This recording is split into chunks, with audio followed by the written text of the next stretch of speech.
নমস্কার।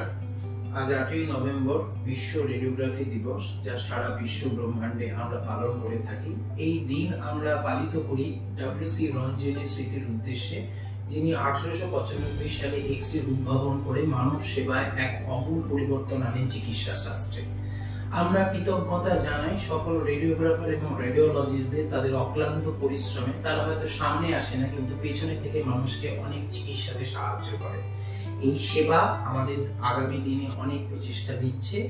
শুধুমাত্র এক্স-রেতেই আমরা সীমাবদ্ধ নই, সিটি, এমআর, ম্যামোগ্রাফি, ইন্টারভেনশন রেডিওলজিতেও রেডিওগ্রাফির প্রসার ঘটেছে। আমরা অভিনন্দন জানাই সকলকে। এটা শুধুই পেশাগত নয়, এটা এক মানব সমাজের বিপ্লব। এই জন্য সকল রেডিওগ্রাফার এবং রেডিওলজিস্টকে এবং রেডিওগ্রাফির সাথে যুক্ত সকল কর্মীকে আজকের দিনের জন্য অভিনন্দন।